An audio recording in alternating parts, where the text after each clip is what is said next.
congratulations on your role in Maidan. I want to know, how did you prepare for this character, and what drew you to this project? So, Indira, क्या हुआ कि we Ah, started with this project around 2020, yes. 2019-20, immediately after Badhai Ho's success. Amit Sharma, my director, वो मुझसे as में थोड़ा छोटे हैं, लेकिन उनका विजन बहुत तगड़ा है, बहुत अमेजिंग है. तो ही सजेस्टेड कि Gajraj ji, there are two ways to move ahead in your career, professional life. Either you do similar parts like Badhai Ho, Kaushik, happy go lucky, goody goody, middle aged family man, or you challenge yourself बीच बीच में. Yes. तो I said कि पर मेरा as के के लिए characters नहीं लिखते हैं लोग. It's Hmm. Very very clichéd part होते हैं. तो ही सेड कि नहीं, आई have a part for you. That's how it started. कि ये Hmm. है, it's a sports film mainly, and Mr. Ajay Devgan is playing the protagonist. ये ऐसा होगा, and ये ऐसा कोच था. ऐसा ऐसा कहानी है और कोच है, वो कोच का पार्ट कर रहे हैं. मैंने कहा पर इसको कौन बिलीव करेगा. I thought it's a fictional story. मैंने Hmm. कहा इसको कौन बिलीव करेगा. बोलो नहीं, एक्चुअल में S.A. रहीम नाम का आदमी था 50s और 60s में. मैंने कहा कभी पढ़ा ही नहीं उनके बारे में, कभी मालूम ही नहीं है. सो बोला कि ये कोच का स्टोरी बिल्कुल करेक्ट है. जो आपके लिए जब मैंने पार्ट सोचा है, that is fictional. That is basically representing those powers, जो एक होता है ना, इनसाइडर एंड आउटसाइडर का fight. I am sure you are in Australia, तो आप Hmm. जरूर उस चीज को बीच बीच में कभी फेस करते होंगे. ये हमेशा एक रहता है कल्चरल फील्ड में, स्पोर्ट्स में, कि आप कंट्री वाइज या स्टेट वाइज या डिस्ट्रिक्ट वाइज, आप इन सोशियोलॉजी में होता है ना ये, inner circle and outer circle. So ये एक जो इसका जो कैथारसिस है, वो मुझे बड़ा इंटरेस्टिंग लगा. और मैं अमित, क्योंकि उनके साथ मैं काम कर चुका था बधाइयों में, तो ये पूरा जो सेटअप है, Hmm. जैसे कि इसका बेसिक शुरुआत जॉय सेन गुप्ता और Akash Chawla, this is their brain child. उन्होंने Hmm. रिसर्च किया, पूरा उनका कॉन्सेप्ट है. Then they met Boney ji, and then Boney ji engaged with Amit. वहां से कहानी का पूरा शुरुआत हुआ, और मुझे ये पूरा सेटअप बहुत अपीलिंग लगा, and I became part of it. And but Covid आया, देन बहुत सारे और प्रॉब्लम्स आए, हमारा सेट उड़ गया साइक्लोन में. सो Amit Sharma, I can say, is real life S.A. Rahim.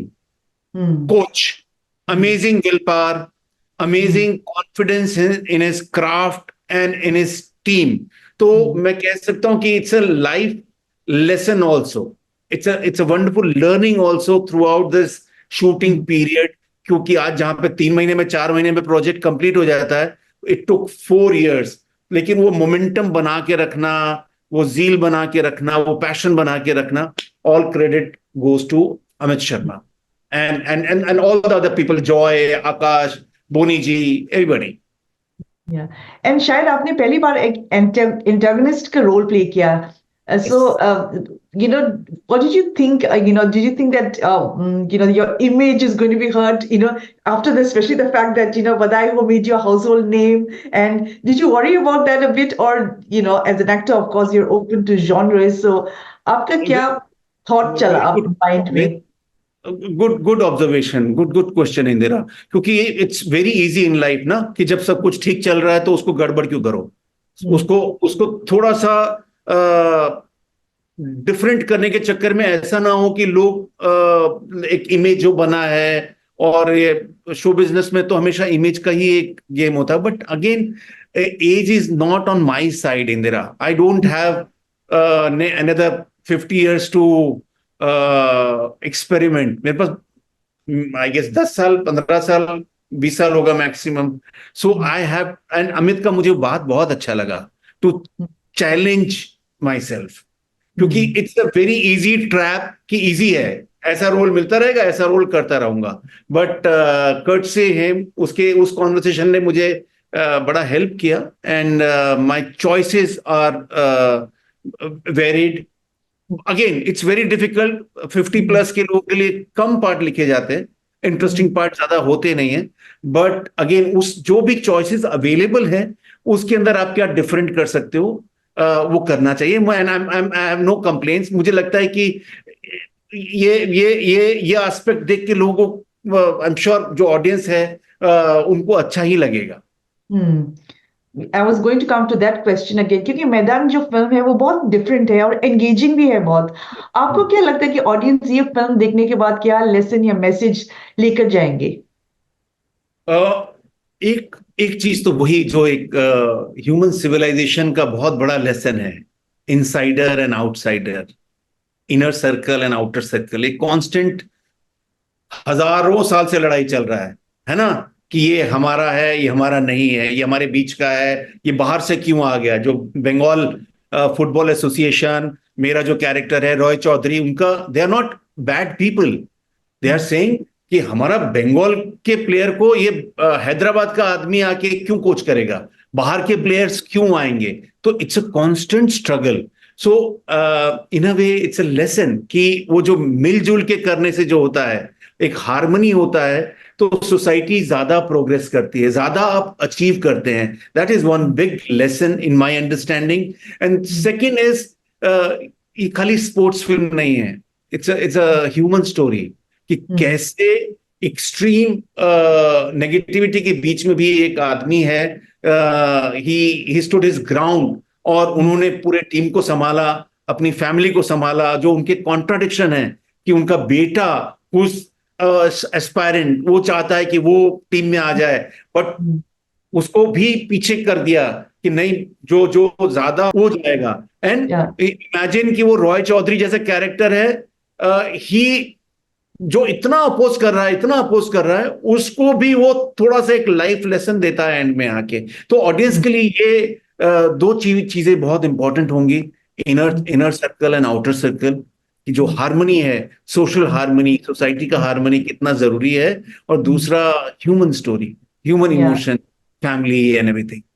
Yeah, and खास करके आजकल के टाइम में, that message of secularism is so important, especially in a very what you call in today's time. I think I thought that really stood out and was really beautiful. Absolutely. Absolutely. आपका career में आपका diverse acting career रहा, like from comedy drama to more serious roles. What do you find most challenging about portraying different characters across genres? सबसे ज्यादा challenging होता है कि every time वो जो अपने एक फॉर्मेट बना के आप उसको जब चेंज करते हैं ना, कि फॉर एग्जाम्पल जैसे अभी अगर मैं बोलूं कि मैं राजस्थान से हूं, मैं तो राजस्थानी डिश ही खाऊंगा. मैं तो मुझे जो गुजरात का जो खाना है, या जो तमिलनाडु का जो खाना है, या जो मणिपुर में खाना कैसा बनता है, उसको मैं एक्सपीरियंस कैसे करूंगा. मैं उसको एक्सपीरियंस करना तो मेरे लिए जरूरी है ना, कि उसका टेस्ट, उसके लिए उसको एक्वायर करना. It's not automatic. ऐसा नहीं है कि आप सब कुछ इजी होता है, आप कई बार टेस्ट एक्वायर करते हो धीरे धीरे.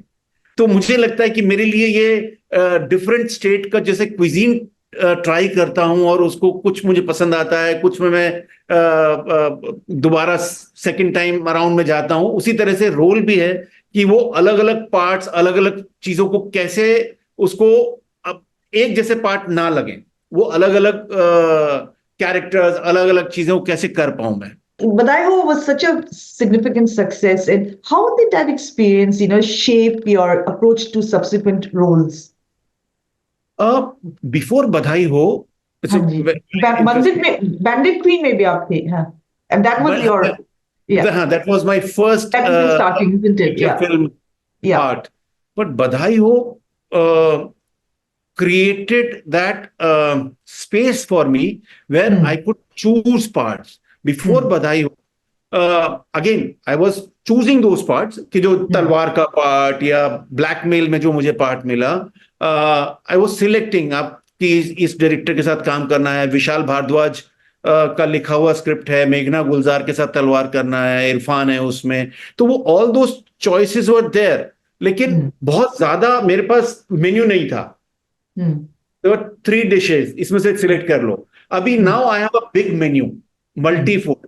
सो बधाई हो क्रिएटेड दैट फॉर मी, कि मेरा मेन्यू बड़ा हो गया है। So hmm, writers are writing parts for me, directors को मैं जो मिलता हूं तो बोलते हैं कि हाँ हमें आपके साथ काम करने का है, हमारा भी मन है। हम्म, और हम लोग सोच रहे हैं, जैसे अभी राज एंड डीके से मिला मैं, फैमिली मैन के जो क्रिएटर हैं, उन्होंने बताया कि हाँ यस हम लोग जरूर काम करेंगे। एटली जवान की जो डायरेक्टर हैं उनके साथ मेरा कम्युनिकेशन हुआ, तो वो एक, आप बधाई हो, क्रेडिट सारा बधाई हो का है कि बधाई हो created that universe for me, कि जहां पर मेरे हम्म, पास ज्यादा ऑप्शंस है। हम्म। आपने दोनों वेब सीरीज और फिल्म्स में भी काम कर चुके हैं अब, सो इन दोनों में एक्टिंग प्रोसेसेस क्या डिफरेंट है, या आपका approach to acting behind the camera, इस दोनों मीडियम में how do you sort of view it? ये अगेन इसके अंदर भी मैं, मेरा ये है कि जब आप उडुपी रेस्टोरेंट में इडली खाते हैं और ताज या आईटीसी में जब इडली खाते हैं, वो उसका इंग्रेडिएंट तो सेम है। हाँ जी। वहां पे जो शेफ है वो ये थोड़ी सोचता कि मैं ये उडुपी के लिए बना रहा हूं तो इसको मैं ऐसे फेंक के बनाऊंगा। उसका भी Yeah. पूरा प्रोसेस, उसका जो सांबर बनने का पूरा टाइमिंग, वो टेस्ट अलग अलग हो सकता है, बट उनका इंटेंट तो सेम रहता है कि मुझे अपना बेस्ट बनाना है। तो हम्म, जो उडुपी में जो शेफ काम करता है और वही शेफ अगर ताज के रेस्टोरेंट में जाके बनाएगा, तो उसके अंदर थोड़ा सा प्रोसेस थोड़ा बहुत अलग होगा, लेकिन वो हम्म, इंग्रेडिएंट सेम है। और वो ऐसा नहीं सोच सकता कि अच्छा यहाँ पे 5 स्टार में तो इसके अंदर मुझे कुछ ऐसा यहाँ पे 8 घंटे लगा के मुझे इडली बनाना है, उसके अंदर टाइम वही सेम जाएगा। तो मेरा मानना है कि as an actor, as a performer, आप ये मैं तो नहीं सोचता हूँ कि हाँ ये अभी एड फिल्म है तो इसके अंदर अलग एक्टिंग होगा, और अभी ओटीटी तो अलग एक्टिंग होगा, और ये हम्म, थिएट्रिकल रिलीज है तो उसका अलग एक्टिंग होगा। हम्म। Uh, and collaborations, play a crucial role in filmmaking. Can you share any memorable experiences or lessons learned while working, with other fellow actors or directors? एक दो mention कर लो, which is noteworthy. Amit Sharma, Amit Okay. Sharma, जैसे मैंने आपको बताया शुरू में भी कि he is my real life coach, Hmm. Mentor. Hmm. He is younger to me, but again that's the quality of a leader, कि specially in this project which was very difficult because Hmm. Of the duration, Hmm. time duration it took to Hmm. mount the whole thing because of Hmm. COVID, Hmm.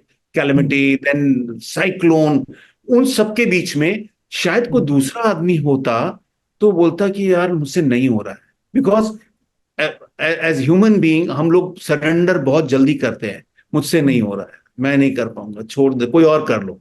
ऐसा Hmm. होता है, कई बार होते, दूसरे film maker आते हैं, Midway कोई दूसरा सिनेमाटोग्राफर आएगा वो शूट करेगा, ऐसा Hmm. कितनी बार होता है। लेकिन अमित ऑलमोस्ट 4-5 साल तक उसने अपने पैशन को, अपने स्टेमिना को, अपने Hmm. सिंसियरिटी को लूज नहीं किया, और खाली अपने लिए नहीं, Hmm.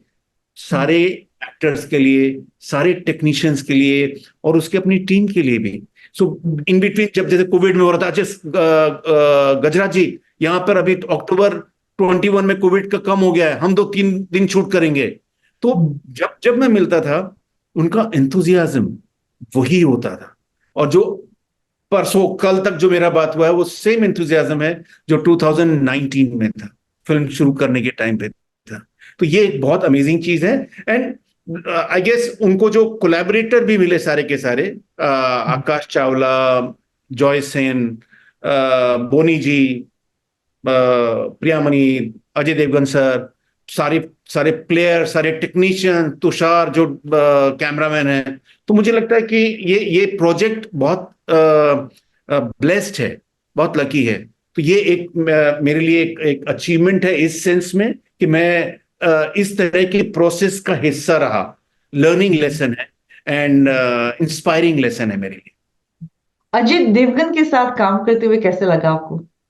He is a rock star, he is a rock star. And मेरा देखिए क्या है कि हम लोग ओटीटी के आने से पहले 80s और 90s में सिनेमा हॉल में पिक्चर देखकर बड़े हुए हैं, तो ऑल दीज पीपल, है ना, कमल हासन सर, अजय देवगन साहब, Akshay Kumar, Shahrukh Khan, Salman, Aamir, they are like giants. उन वो तो वो एवरेस्ट, कंचनजंगा, ये सब लोग हैं, ये लोग, इनका बराबरी कोई कर नहीं सकता है। श्रीदेवी, माधुरी दीक्षित, तब्बू, ये दे आर जायंट्स। तो to share screen space with them is अपने आप में ये बहुत बड़ा अचीवमेंट है, मुझे लगता है, मेरे लिए तो, कि मैं आई एम सो लकी कि देवगन साहब के साथ स्क्रीन स्पेस शेयर किया, एंड माधुरी जी के साथ काम किया था पीछे। होपफुली अभी आने वाले टाइम में कमल हासन सर, शाहरुख, मैनिफेस्ट कर रहा हूं कुछ ना कुछ उनके साथ अच्छा काम होना चाहिए। But it was amazing again. सबसे इंपॉर्टेंट है कि when you meet and you collaborate with these giants of Hindi cinema, Indian cinema, so then you realize कि ये इतना जो इन्होंने अपना जो करियर स्पैन है, जो 20 years 30 years on that peak रखा है, तो कैसे रखा होगा। उनका जो सिंसियरिटी है, you observe them first hand. Masters को काम करते हुए आप जब फर्स्ट हैंड देखते हो, that's very inspiring, and that's your one has to be very lucky to be in that universe to see masters work. So Yeah. wonderful experience. दो और क्वेश्चंस। एक तो ये है कि as an actor with you have a significant presence now, what changes would you like to see in terms of representation and storytelling in Indian cinema? Courtesy OTT and after COVID pandemic चीजें बहुत सारा बदला है। पहले ये possible नहीं होता। पहले क्या होता था कि बड़े शहर में, मुंबई में, हैदराबाद में, चेन्नई में जो स्टोरीज बनते थे वो बनते थे। अभी पिछले 5-7 साल से चीजें बहुत बदली हैं। स्टोरी टेलर्स छोटी जगहों से आ रहे हैं, छोटे शहरों से आ रहे हैं। So I guess we are in a very good space story telling wise. Malayalam cinema, मैं रेगुलरली मलयालम सिनेमा देखता हूँ, उसको अप्रिशिएट करता हूँ, मुझे पसंद है, मेरा मन है कि मैं मलयालम फिल्म में काम करने का मौका मिले। तो जो जो एक स्टीरियोटाइप था कि बॉम्बे में एसी रूम में बैठ के जो कहानी लिख दिया, बना दिया यहाँ के लोगों ने, वो पूरा दुनिया देखेगा कि ये हिंदुस्तान है, वो चेंज हो गया है। मुझे लगता है ऐसा कि अभी राइटर्स, डायरेक्टर्स अलग अलग शहरों से हो रहे हैं। जैसे मैं अभी लास्ट ईयर आया था Thai massage, again a story from Indore and Ujjain, और उसको जो फिल्म मेकर मंगेश हड़ावले, जो महाराष्ट्र की एक छोटी सी जगह से आते हैं, प्रांत से आते हैं, गांव से आते हैं, उन्होंने वो फिल्म बनाई, और वो पूरे हिंदुस्तान ने और दुनिया भर में जो हिंदुस्तानी सिनेमा देखते हैं उन्होंने देखा और उसको अप्रिशिएट किया। तो ये 10 साल पहले शायद पॉसिबल नहीं था। और हाँ, ये कह सकते हैं कि दूसरा, पहले एक रिजिडनेस भी था कि हमारा ये हिंदी सिनेमा ऐसा ही होगा, और उसको जानने का इच्छा भी नहीं था उस दूसरे जगह को। अभी वो ये जो आज का जो ऑडियंस है, यंगर ऑडियंस, उसको जानने का इच्छा भी है कि नागालैंड में क्या हो रहा है, गुजरात के रिमोट में क्या हो रहा है, हैदराबाद के उधर कॉर्नर में क्या हो रहा है। जैसे भी पहाड़ का फिल्म आया था एक, fire in the hills, fire in the mountains, एक बहुत सोनी पे है वो फिल्म, सोनी लिव पे। Ajit Pal Singh is the maker, if I am not wrong, yes. हाँ, तो वो अगेन वो पहाड़ की कहानी को लेकर आया, तो वो एक्सेप्टेंस लेवल थोड़ा बढ़ रहा है, जो कि बहुत अच्छी बात है, मुझे ऐसा लगता है। Last question, so on Maidan, what message do you think this film conveys about the potential for Indian sportsmanship and determination? Again, somehow मुझे लगता है कि cricket stole the limelight and whole arena for last so many decades, जिस भी reason से रहा होगा, लेकिन हॉकी बहुत इंपॉर्टेंट गेम था हमारा 50s में, 60s में, 70s में। फुटबॉल था, वो बैक सीट पे क्यों चला गया? मे बी हॉकी और फुटबॉल में गावस्कर और कपिल देव नहीं थे। हॉकी को उनका कपिल देव नहीं मिला, फुटबॉल को उनका गावस्कर नहीं मिला, उनका तेंदुलकर नहीं मिला। तो छेत्री जैसे अभी फुटबॉल के आइकन हैं। मुझे होपफुली ये फिल्म अगर 10% लोगों को भी इंस्पायर करेगी फुटबॉल से जुड़ने के लिए, तो वो मुझे जैसे मेरे मेरे बड़ा इंटरेस्टिंग एक टेक है इसके ऊपर। जैसे क्रिकेट में आपको क्रिकेट खेलने के लिए आपको फिट रहना पड़ता है, फिट होना पड़ता है, लेकिन फुटबॉल खेलते हो फिट होते हो। समझ रहे हैं Yeah. आप Yeah, कि yeah, आपको yeah. फिट रहने का जरूरत पड़ता है, लेकिन यहां पर फिटनेस गेम का हिस्सा है। आप खेलेंगे तो वो आपको वो एक्वायर अपने आप होगा। मुझे ऐसा लगता है कि तो ये this should inspire young generation. Hmm. Thank you so much, Gajraj, and I wish Maidan all the success. Thank you, Thank thank you. You.